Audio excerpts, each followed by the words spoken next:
مجھ سے پیشتر بخشش کے متعلق باتیں چل رہی تھی. غالباً یہ 15 شعبان المعظم کے متعلق بات تھی, شب برات کے متعلق. دیکھیں, اللہ رب العزت نے بخشش کرنی ہے بندوں کو شب برات کی شکل میں دیا, لیکن رب نے ایک ایسی بخشش کا ذریعہ بنایا ہے کہ جس کو صرف حدیثوں میں ذکر نہیں ہے, اس کا ذکر قرآن پاک میں بھی ہمیں ملے گا. قرآن پاک میں بھی اس کا ذکر ملتا ہے. اب بھائی میں جو بیان کروں گا نا, اپنی طرف سے کچھ نہیں کر رہا ہوں, میں صرف اس آیت کا ترجمہ کروں گا اور اہل دل اپنے آپ سمجھ جائیں گے کہ کس در کی بات ہو رہی ہے. کیا بات, سبحان اللہ سبحان اللہ. اور اتنا ہی نہیں, فرمایا کہ اس درس سے اگر اپنے آپ کو منسلک کر لو گے تو خدا نے ایک طرح کی ضمانت دی. اللہ اکبر. آپ نے استغفر اللہ استغفر اللہ استغفر اللہ پڑھا, مان لو ہمارا توبہ کرنا اللہ نے قبول ہی نہیں کیا,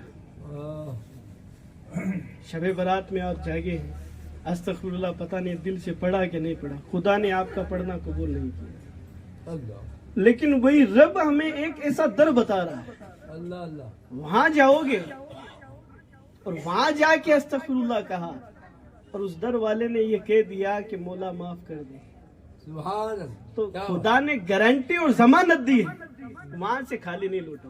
سبحان اللہ. یہ قرآن کیا فرماتا, وہ در ہے کون سا, یہ کس کے پاس جائیں؟ تو قرآن نے فرمایا وَلَوْ أَنَّهُمْ اِذْ ظَلَمُوا, اگر وہ لوگ ظلم کر لے, انفسہم اپنے آپ پر, اپنے آپ کے اوپر ظلم کر لے, گناہ کے ذریعے, معصیت کے ذریعے ظلم کر لے اپنے آپ پر, جاؤکا, اے حبیب وہ تیرے در پہ آ جائے, سبحان اللہ. تیرے پاس آ جائے. کیا بات. ہاں, جاؤ. میرے مولا گناہ ہوا, ظلم کیا, اور یہ لو تیرے حبیب کے در پہ آ گئے. واہ. اب قرآن نے کہا اب کہو استغفر اللہ واستغفر اللہ, اے اللہ میں تجھ سے معافی مانگتا ہوں. اب جیسے عموماً ایک خیال آتا ہے کہ بھئی ظاہر سی بات ہے, جیسے ہم پر اعتراض کیا جاتا ہے کہ تم لوگ نبی کا ذکر کر دیتے ہو یا فلانے اللہ کے محبوب کا ذکر کرتے ہو, یہ سب چیزیں جائز نہیں, یہ سب شرک ہے. ہمارا عقیدہ حالانکہ یہ نہیں ہوتا ہے کہ وہ معاذ اللہ ان کے پاس چلے گئے تو اللہ کو زبردستی بخشنا ہوگا, نہیں نہیں نہیں. عقیدہ اصل میں یہ ہے کہ خدا کو ان سے پیار ہی اتنا ہے, اللہ ان سے محبت ہی اتنی کرتا ہے کہ اگر کوئی اس کے محبوب کے در پہ آ جائے خدا اسے خالی نہیں لوٹاتا ہے. تو خدا کی محبت کی بات ہے. جیسے حدیث شریف میں آیا کہ میرے کسی ولی سے کوئی دشمنی کرتا ہے تو میں اس سے دشمنی کا اعلان کرتا ہوں, اعلان جنگ کرتا ہوں. تو کوئی دشمنی کر لے تو اس کے خلاف اعلان جنگ ہے. کوئی ولی سے محبت کر لے, کوئی ولی سے محبت کر لے تو مجھے بتائے کیا خدا اس سے دشمنی کرے گا؟ ہاں نہیں. اگر تم اس کے ولی سے محبت کرو گے خدا کی رحمت محبت والی برسنے شروع ہو جائے. تو میرے مولا گناہ تو تیرا کیا ہے, معصیت ہوئی ہے تیری, نماز نہیں پڑھے گناہگار رب کے ہوئے, روزہ نہیں رکھا گناہگار رب کے ہوئے, اور میرے مولا تیرے جلوے تو ہر جگہ موجود. اور پاک پروردگار عالم اب تو کوئی اور در ہم کو دکھاتا ہے کہ وہاں آ, تو کہا کہ سنو بات ایسی ہے, یہ بتا میں نے تجھے قرآن دیا کس کے ذریعے دیا؟ قرآن تیرے گھر پہ آیا نہیں, میرے مولا تیرے حبیب پر تو نے نازل کیا, تیرے حبیب نے ہم تک پہنچا ہے. اچھا تجھے جو اسلام ملا ہے, جو تو پڑھتا ہے صبح سے شام تک لا الہ الا اللہ محمد رسول اللہ, یہ کس کے صدقے میں پڑھتا ہے؟ میرے مولا تیرے حبیب کے ذریعے. تجھے جو ایمان ملا ہے کس کے صدقے میں ملا ہے؟ میرے مولا تیرے حبیب کے ذریعے سے. تجھے جو اولیاء کی جماعت ملی ہے کس کے صدقے میں؟ مولا تیرے حبیب کے صدقے میں. تجھے دین ملا